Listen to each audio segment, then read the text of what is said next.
ಎಲ್ರಿಗೂ ನಮಸ್ಕಾರ. ನಾನಿವತ್ತು ಚಿಕನ್ ಫ್ರೈ ಮಾಡ್ತಾ ಇದ್ದೀನಿ. ಮೊದಲಿಗೆ ಒಂದು ಮಿಕ್ಸರ್ ಜಾರಿಗೆ 2 ಕಟ್ ಮಾಡ್ಕೊಂಡಿರೋ ಈರುಳ್ಳಿ ಹಾಕ್ಕೊಂಡು ನುಣ್ಣಗೆ ರುಬ್ಕೊಳ್ತಾ ಇದ್ದೀನಿ.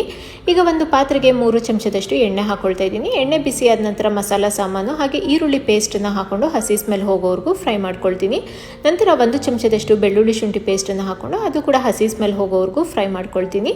ನಂತರ 1 kg ಕ್ಲೀನ್ ಮಾಡಿ ಇಟ್ಕೊಂಡಿರೋ ಚಿಕನ್ ಹಾಕ್ಕೊಳ್ತಾ ಇದ್ದೀನಿ. ಹಾಗೆ ಅರ್ಧ ಚಮಚದಷ್ಟು ಅರಶಿನದ ಪುಡಿ, ರುಚಿಗೆ ತಕ್ಕಷ್ಟು ಉಪ್ಪನ್ನು ಹಾಕಿ ಒಂದ್ಸರಿ ಎಲ್ಲದನ್ನು ಮಿಕ್ಸ್ ಮಾಡಿ ಒಂದು ಪ್ಲೇಟ್ನ ಮುಚ್ಚಿ ಮೀಡಿಯಂ ಫ್ಲೇಮಲ್ಲಿ ಒಂದು 10 ರಿಂದ 15 ನಿಮಿಷ ಅಂದರೆ ಚಿಕನ್ನ ಒಂದು ಅರ್ಧ ಭಾಗದಷ್ಟು ಬೇಯಿಸ್ಕೊಳ್ತೀನಿ. ನಂತರ 2 ಚಮಚದಷ್ಟು ಖಾರದ ಪುಡಿ ಹಾಗೆ 1 ಚಮಚದಷ್ಟು ಕೊತ್ತಂಬರಿ ಪುಡಿನ ಹಾಕ್ಕೊಳ್ತಾ ಇದ್ದೀನಿ. ಇದಕ್ಕೆ ಒಂದು ಅರ್ಧ ಲೋಟದಷ್ಟು ನೀರನ್ನು ಸೇರಿಸ್ಕೊಳ್ತೀನಿ. ನೀವು ಗ್ರೇವಿ ಕನ್ಸಿಸ್ಟೆನ್ಸಿ ನೋಡ್ಕೊಂಡ್ಬಿಟ್ಟು ನೀರನ್ನು ಹಾಕ್ಕೊಳ್ಬೋದು. ಹಾಗೆ 1 ಕಟ್ ಮಾಡ್ಕೊಂಡಿರೋ ಟೊಮೆಟೊ ಹಣ್ಣನ್ನು ಹಾಕ್ಕೊಂಡು ಒಂದ್ಸರಿ ಎಲ್ಲದನ್ನು ಮಿಕ್ಸ್ ಮಾಡಿ ಒಂದು ಪ್ಲೇಟ್ನ ಮುಚ್ಚಿ ಮೀಡಿಯಂ ಫ್ಲೇಮಲ್ಲೇ ಚಿಕನ್ನ ಪೂರ್ತಿಯಾಗಿ ಮತ್ತೆ ಒಂದು 10 ರಿಂದ 15 ನಿಮಿಷ ಬೇಯಿಸ್ಕೊಳ್ತೀನಿ. ಲಾಸ್ಟಲ್ಲಿ ಸ್ವಲ್ಪ ಕಸೂರಿ ಮೆಥಿ ಹಾಗೆ ಕೊತ್ತಂಬರಿ ಸೊಪ್ಪನ್ನು ಹಾಕ್ಕೊಂಡು ಒಂದ್ಸರಿ ಮಿಕ್ಸ್ ಮಾಡಿಕೊಂಡ್ರೆ ಚಿಕನ್ ಫ್ರೈ ರೆಡಿಯಾಗಿದೆ.